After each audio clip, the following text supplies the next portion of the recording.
அனைவருக்கும் வணக்கம். இன்றைக்கி நம்ம என்ன பார்க்க போகிறோம் அப்படின்னு பார்த்தீங்கன்னா 10th வந்துட்டு தமிழ் கொஷின் அண்ட் ஆன்சர்ஸை தான் நம்ம பார்க்க போகிறோம்.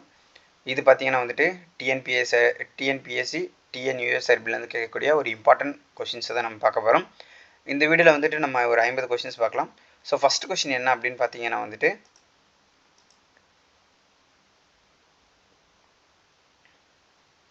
கோபல்ல கிராமம் என்னும் புதினத்தை தொடர்ந்து எழுதப்பட்ட கதை. ஸோ ஃபஸ்ட் கொஸ்டினோட ஆன்சர் என்ன அப்படின்னு பார்த்தீங்கன்னா வந்துட்டு கோபல்லபுரத்து மக்கள். செகண்ட் கொஸ்டின், கோபல்லபுரத்து மக்கள் என்னும் கதையினுடைய ஆசிரியர். ஸோ கோபல்லபுரத்தினுடைய மக்கள் என்னும் கதையின் ஆசிரியர் யார் அப்படின்னு பார்த்தீங்கன்னா வந்துட்டு கி ராஜநாராயணன். ஸோ மூணாவது கொஸ்டின், உறையூர் உள்ள மாவட்டம். மூணாவது கொஸ்டினோட ஆன்சர் என்ன அப்படின்னு பார்த்தீங்கன்னா வந்துட்டு திருச்சி. நாலாவது கொஸ்டின், கரங்கு இசை விழாவின் உறைந்தை என்னும் குறிப்பிடப்படும் நூல். ஸோ நல்ல கொஸ்டினை பாருங்கள். கரங்கு இசை விழாவின் உறைந்தை என்று குறிப்பிடும் நூல். ஸோ ஆன்சர் என்ன அப்படின்னு பார்த்தீங்கன்னா வந்துட்டு நல்ல கொஸ்டின் ஆன்சர் என்ன அப்படின்னு நீங்களே பாருங்கள். அகநானூறு. அஞ்சாவது கொஸ்டின், கி ராஜநாராயணனின் சொந்த ஊர். ஸோ அஞ்சாவது கொஸ்டினோட ஆன்சர் என்ன அப்படின்னு பார்த்தீங்கன்னா வந்துட்டு இடை சேவல். ஆறாவது கொஸ்டின் என்ன அப்படின்னு பார்த்தீங்கன்னா வந்துட்டு இடைச்சேவல் மக்களின் வாழ்வியல் காட்சிகளுடன் கற்பனையும் புகுத்தி எழுதப்பட்ட நூல்கால். ஸோ ஆறாவது கொஸ்டினோட ஆன்சர் என்ன அப்படின்னு பார்த்தீங்கன்னா வந்துட்டு கோபல்லபுரத்து மக்கள். ஏழாவது கொஸ்டின், எப்போராட்டத்தினை பின்னணியாக கொண்டது கோபல்லபுரத்து மக்கள் என்னும் நூல். ஸோ ஏழாவது கொஸ்டினோட ஆன்சர் என்ன அப்படின்னு பார்த்தீங்கன்னா வந்துட்டு விடுதலை. எட்டாவது கொஸ்டின், கோபல்லபுரத்து மக்கள் என்னும் நூல் சாகித்ய அகாதமி பரிசினை பெற்ற ஆண்டு. ஸோ எட்டாவது கொஸ்டினோட ஆன்சர் என்ன அப்படின்னு பார்த்தீங்கன்னா வந்துட்டு 1991 ஆண்டு. ஒன்பதாவது கொஸ்டின், எழுத்துலகில் கி ரா என்றழைக்கப்படுபவர். ஸோ ஆன்சர் என்ன அப்படின்னு பார்த்தீங்கன்னா வந்துட்டு ஒன்பதாவது கொஸ்டினோட ஆன்சர் ராஜ நாராயணன். பத்தாவது கொஸ்டின், கரிசல் வட்டார சொல்லக்கருதி ஒன்றை உருவாக்கியவர். ஸோ பத்தாவது கொஸ்டினுடைய ஆன்சர் என்ன அப்படின்னு பார்த்தீங்கன்னா வந்துட்டு கி ராஜ நாராயணன். 11வது கொஸ்டின், வட்டார மரபு வாய்மொழி புனை கதைகள் எவ்விலக்கியம் என்று அழைக்கப்படுகின்றன. ஸோ 11வது கொஸ்டினுடைய ஆன்சர் என்ன அப்படின்னு பார்த்தீங்கன்னா வந்துட்டு கரிசல்.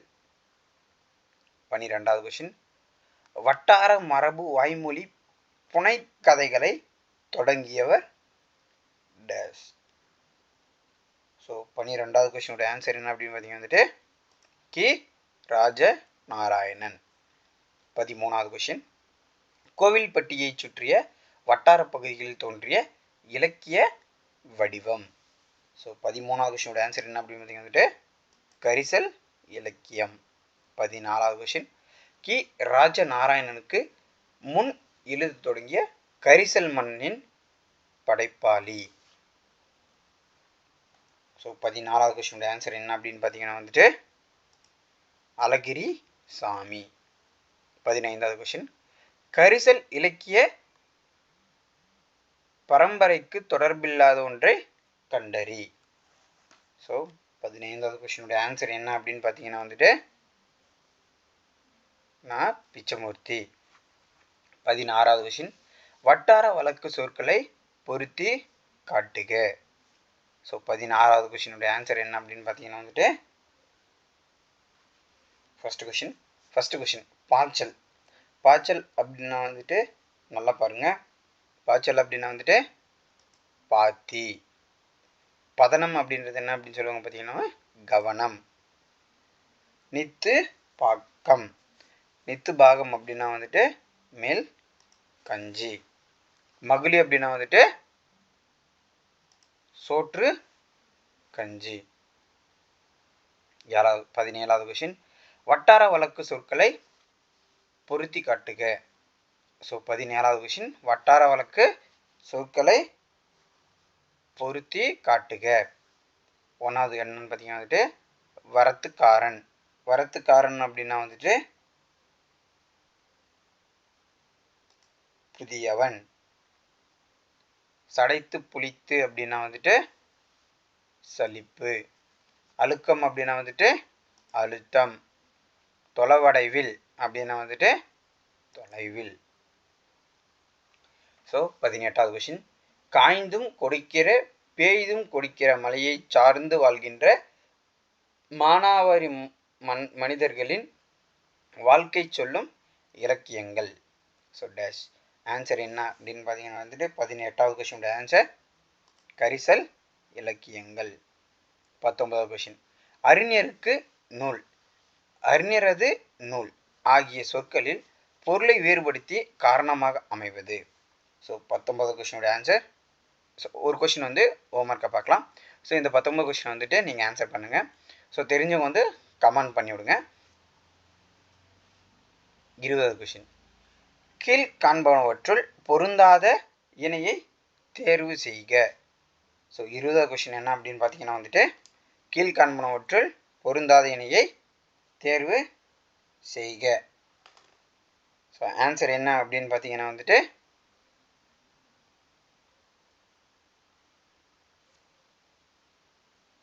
பாடி மகிழ்ந்தனர். பெயரெச்ச தொடர். 21வது கொஷின். சரியான வரிசையை தேர்ந்தெடுத்து எழுதுக. ஸோ படைத்தவன் சரி பாடத்தை படித்தல், இது வந்துட்டு ஒரு தொடர். ஸோ ஆன்சர் என்ன அப்படின்னு பார்த்தீங்கன்னா வந்துட்டு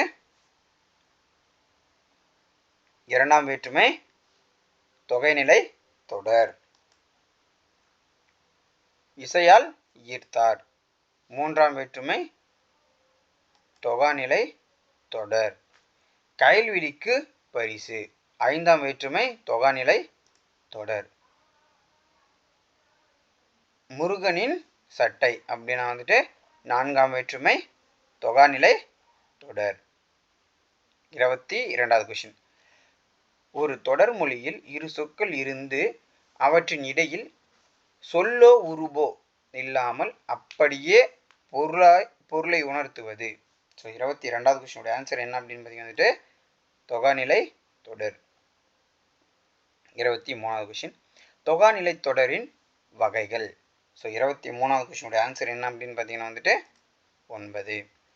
24வது கொஷின். வெளியுடன் எது தொடர்வது விழித்தொடர் ஆகும். ஸோ 24வது கொஷினோட ஆன்சர் வினை. 25வது கொஷின். வினைமுற்றுடன் ஒரு பெயர் தொடர்வது. 25வது கொஷினோட ஆன்சர் வினைமுற்று தொடர். 26வது கொஷின். முற்று பெறாத டேஷ் பெயர் சொல்லை தொடர்வது பெயரெச்ச தொடர் எனப்படும். 26வது கொஷினோட ஆன்சர் என்ன அப்படின்னு பார்த்தீங்கன்னா வந்துட்டு வினை பெயர் சொல்லை தொடர்வது பெயரெச்ச தொடராகும். 27வது கொஷின். டேஷ் உறுப்புகள் வெளிப்பட அமையும் தொடர்கள் வேற்றுமை தொகாநிலை தொடர்கள் ஆகும். ஸோ 27வது கொஷினோட ஆன்சர் வேற்றுமை உறுப்புகள். 28வது கொஷின். 28வது கொஷின் என்ன அப்படின்னு பார்த்தீங்கன்னா வந்துட்டு பொறுத்துக. கட்டுரை படித்தால், கட்டுரை படித்தால் அப்படின்றது வந்துட்டு இரண்டாம் வேற்றுமை தொகாநிலை தொடர். அன்பால் கட்டினார். ஸோ அன்பால் கட்டினார் அப்படின்றது வந்துட்டு மூன்றாம் வேற்றுமை தொகாநிலை தொடர். அடுத்து பார்த்தீங்கன்னா வந்துட்டு அறிஞருக்கு பொன்னாடை. ஸோ அறிஞருக்கு பொன்னாடை அப்படின்றது என்னன்னு பார்த்தீங்கன்னா வந்துட்டு நான்காம் வேற்றுமை தொகாநிலை தொடர்.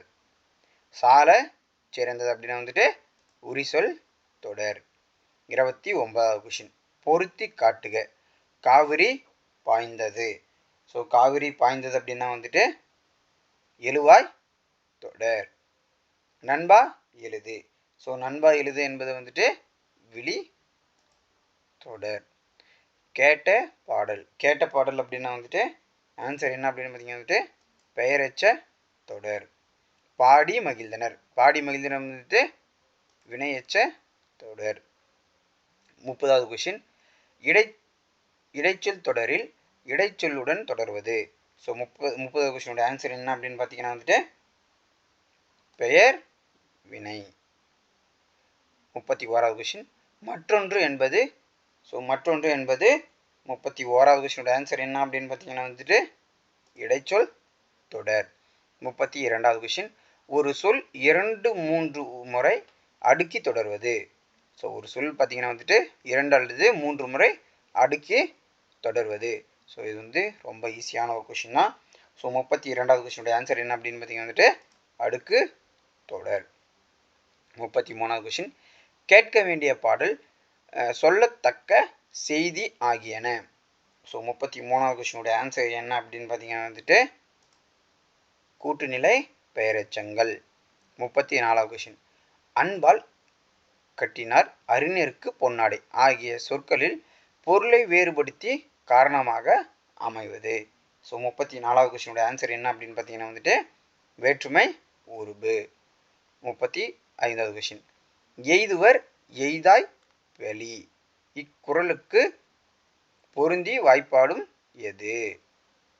ஸோ எய்துவர் எய்தாப்பொலி இக்குறளடிக்கு பொருந்தும் வாய்ப்பாடு எது. ஸோ 35வது கொஷினோட ஆன்சர் என்ன அப்படின்னு பார்த்தீங்கன்னா வந்துட்டு கூவிலம் தேமா மலர். 36வது கொஷின் கீழ் காண்பவனவற்றுள் பொருந்தாத இணை எது.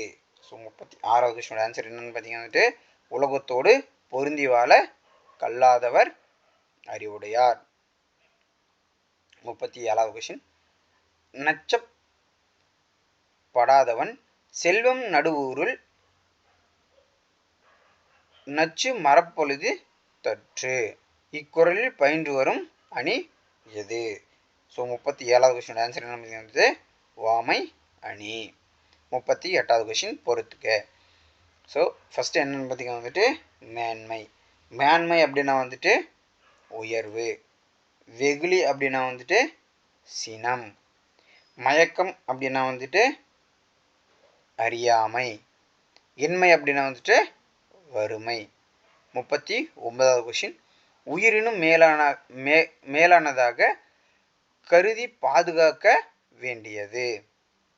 ஸோ கொஷின் நல்லா பாருங்க. உயிரினும் மேலானதாக கருதி பாதுகாக்க வேண்டியது டேஷ். ஸோ 39வது கொஷினோட ஆன்சர் என்ன அப்படின்னு பார்த்தீங்கன்னா வந்துட்டு ஒழுக்கம். 40வது கொஷின் ஒழுக்கம் விழுக்கம் தரலான் என்பதில் அமைந்துள்ள நயம். ஸோ 40வது கொஷினோட ஆன்சர் என்ன அப்படின்னு பார்த்தீங்கன்னா வந்துட்டு எதுகை. 41வது கொஷின் பெரியாரை பேணி தமர கௌலல் இதில் தமர் என்பதன் பொருள். ஸோ 41வது கொஷினோட ஆன்சர் என்ன அப்படின்னு பார்த்தீங்கன்னா வந்துட்டு துணை. 42வது கொஷின் முயற்சியின்மை இன்மை புகுத்திவிடும் இதில் இன்மை என்பதன் பொருள். ஸோ 42வது கொஷினோட ஆன்சர் என்ன அப்படின்னு பார்த்தீங்கன்னா வந்துட்டு வறுமை. 43வது கொஷின் பாரத ஸ்டேட் வங்கியின் உரையாடு மென்பொருள் எது. ஸோ 43வது கொஷினோட ஆன்சர் என்ன அப்படின்னு பார்த்தீங்கன்னா வந்துட்டு இலா. 44வது கொஷின் சீன நாட்டில் ஸ்வன்சோ துறைமுக நகரில் கட்டப்பட்ட கோவில். ஸோ 44வது கொஷினோட ஆன்சர் என்ன அப்படின்னு பார்த்தீங்கன்னா வந்துட்டு சிவன் கோவில். 45வது கொஷின் உயிரினங்களில் மனிதரை உயர்த்தி காட்டுவது அவர்களின் டேஷ். ஸோ 45வது கொஷினோட ஆன்சர் சிந்தனையாற்றல். 46வது கொஷின் டேஷ்களில் ஒவ்வொன்றுக்குமான தனிநபர் கணினிகளின் வளர்ச்சியும் இணைய பயன்பாட்டின் பிறப்பும் இன்றைய மின்னணு புரட்சிக்கு காரணமாயின. ஸோ 46வது கொஷினோட ஆன்சர் என்ன அப்படின்னு பார்த்தீங்கன்னா வந்துட்டு 1980களில் ஒவ்வொருக்குமான தனிநபர் கணினியின் வளர்ச்சியாகும். ஸோ 47வது கொஷின் இவ்வுலகை மிகுதியாக ஆளக்கூடிய ஒரு தொழில் நுட்பம் டேஷ். 47வது கொஷினோட ஆன்சர் என்ன அப்படின்னு பார்த்தீங்கன்னா வந்துட்டு செயற்கை நுண்ணறிவு. 48வது கொஷின் இயல்பான மொழி நடையை உருவாக்குவதல் என்னும் மென்பொருளின் பெயர். So dash. 48வது கொஷினோட ஆன்சர் என்ன அப்படின்னு பார்த்தீங்கன்னா வந்துட்டு வேர்ட்ஸ்மித். 49வது கொஷின் வேர்ட்ஸ்மித் என்பதை தமிழில் டேஷ் என்று அழைப்பர். ஸோ 49வது கொஷினோட ஆன்சர் என்னன்னு பார்த்தீங்கன்னா வந்துட்டு எழுத்தாளி. 50வது கொஷின் இதழியல் செயற்கை நுண்ணறிவு செய்துள்ள குறிப்பிடத்தகுந்த மாற்றங்களில் ஒன்று. ஸோ 50வது கொஸ்டினோட ஆன்சர் என்னன்னு பார்த்தீங்கன்னா வந்துட்டு இயல்பான மொழி நடை. ஸோ இதில் வந்து பார்த்தீங்கன்னா வந்துட்டு ஒரு கொஷின் வந்து ஹோம்ஒர்க் கொடுத்துருக்கோம். ஸோ அதுக்கு வந்துட்டு ஆன்சர் கண்டுபிடிச்சும் கமெண்ட்ஸ் பண்ணுங்கள். So thank you. வீடியோ பிடிச்சிருந்தா லைக் பண்ணுங்கள், ஷேர் பண்ணுங்கள், மறக்காமல் கமெண்ட் பண்ணுங்கள். So thank you guys.